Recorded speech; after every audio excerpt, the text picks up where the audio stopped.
Start. Hi friends, welcome to Burma super kitchen. நம்மளோட channel இன்னைக்கு நம்ம ஒரு எறா உருளைக்கிழங்கு செய்ய போகிறோம். அதுக்காக இங்கே பாருங்க, நம்ம எறாவை நல்லா கழுவிட்டு கொஞ்சம் மஞ்சத்தூள், மிளகாத்தூள், உப்பு போட்டு நான் மிக்ஸ் பண்ணி வச்சுருக்கேன்.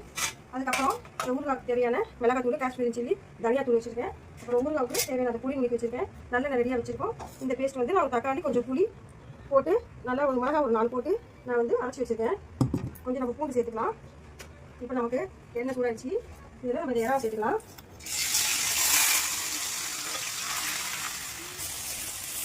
நல்லா இந்த எண்ணெயில் இந்த எறாவை நல்லா கலந்து கொடுத்துடலாம். சைடு ஊறுகாய்க்கு தேவையான நல்லெண்ணெய் சேர்த்துக்கலாம். நம்ம நல்லெண்ணெய் சேர்த்து தான் இந்த எறா ஊறுகாய் செய்ய போகிறோம். இன்றைக்கி நம்ம ஒரு கிலோ எறா ஊறுகாய் ஆர்டர் கொடுக்க போகிறோம். அதுக்காக தான் இந்த எறா ஊறுகாய் ரெடி பண்ணிட்டு இருக்கேன்.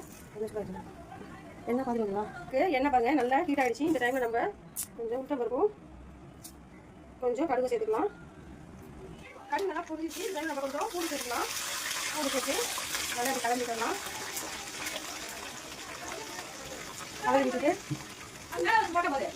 ஆமாம், இப்போ இந்த டைமில் கொஞ்சம் இஞ்சி பூண்டு பேஸ்ட் சேர்த்துக்கலாங்க. ஆயில் சேர்த்துட்டு அதையும் நல்லா கலந்து விட்டுடலாம். கலந்து விட்டுட்டு இந்த பாருங்க தக்காளி, புளி, இந்த மிளகாய் சேர்த்துட்டு இந்த பேஸ்ட் நம்ம சேர்த்துக்கலாம்.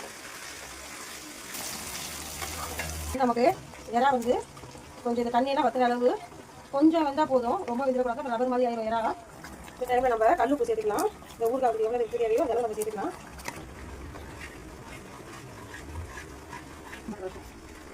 பாருங்க, நம்ம கை விடாமல் நல்லா கலரி கொடுத்துடலாம். அப்போ தான் இந்த மசாலா வந்து அடி பிடிக்காமல் இருக்கும். இதெல்லாம் அடி பிடிச்சிடும். நல்லா எண்ணெயிலேயே வந்து இந்த மசாலா, அந்த பூண்டு, இஞ்சி பூண்டு பேஸ்ட்டு, அப்புறம் அரைச்ச பேஸ்ட்டு எல்லாம் நல்லா ஃப்ரை ஆகட்டும். நம்மக்கிட்ட வந்துட்டு எறா ஊறுகாய், மீன் ஊறுகாய், சிக்கன் ஊறுகாய் எல்லா ஐட்டமும் இருக்குங்க. உங்களுக்கு வேணும்னாக்கா நீங்கள் ஆர்டர் கொடுக்கலாம். நான் என்னோடய நம்பர் வந்து ஸ்க்ரீனில் வரும், பார்த்து நீங்கள் வேணால் கால் பண்ணால் உங்களுக்கு எல்லாம் ரெடியாக ஊறுகாய் செஞ்சுருக்கும். ஃப்ரெஷ்ஷாக இருக்கும், டேஸ்ட்டாகவும் இருக்கும். நமக்கு இப்போ இந்த அளவு எறா வந்து ஃப்ரை ஆனால் போதும். ரொம்ப ஃப்ரை ஆகிட்டாலும் ரப்பர் மாதிரி ஆகிடும் எறா. இந்த ஸ்டேஜில் நம்ம எறா எடுத்துடலாம். இந்த அளவுக்கு நமக்கு எறா வந்து ரெடியானால் போதுங்க. ரொம்ப வந்து ஃப்ரை ஆகக்கூடாது, அப்புறம் ரப்பர் மாதிரி ஆகிடும் எறா.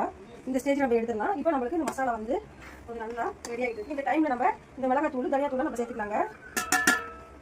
இந்த எண்ணெயிலே இந்த மிளகாத்தூள்லாம் நல்லாவே நல்லா எண்ணெயில் வதங்கட்டும். இப்போ நம்ம இந்த ஊறுகாய்க்கு தேவையான மிளகாத்தூளும் சேர்த்துட்டோம், தனியாத்தூளும் சேர்த்துட்டோம். இப்போ நான் வந்துட்டு இந்த வெந்தய பொடியும் கடுகு பொடி நான் சேர்த்து அரைச்சி வச்சுருக்கேன். இதுலேயே நான் கொஞ்சம் மிளகு சீரகமும் போட்டு தான் நான் அரைச்சிருக்கேன். இதுக்கு தேவையான ஒரு 1 ஸ்பூன் நான் போட்டிருக்கேன். ரொம்ப போட்டாலும் கசப்பாயிடும். போட்டுட்டு அதையும் நல்லா நம்ம கலரி விட்டுடலாம். மசாலாவோட எண்ணெயில் நல்லாவே சுண்டி வந்துருச்சு. இந்த டைமில் நான் இன்னும் கொஞ்சம் எண்ணெய் நல்லெண்ணெய் சேர்த்துக்கிறேன். நல்லெண்ணெய் சேர்த்து செஞ்சால் தான் ஊறுகாய் ரொம்ப டேஸ்ட்டாக இருக்கும். பாருங்கள், நான் செக்கில் அப்படின்னா நல்லெண்ணெய் தான் சேர்த்துருக்கேன். பண்ணி விட்டுட்டு இப்போ உப்பும் காரம் எல்லாம் கரெக்டாக இருக்கான்னு பார்த்துக்கலாம். கொஞ்சம் உப்பு சேர்த்துக்கலாம்.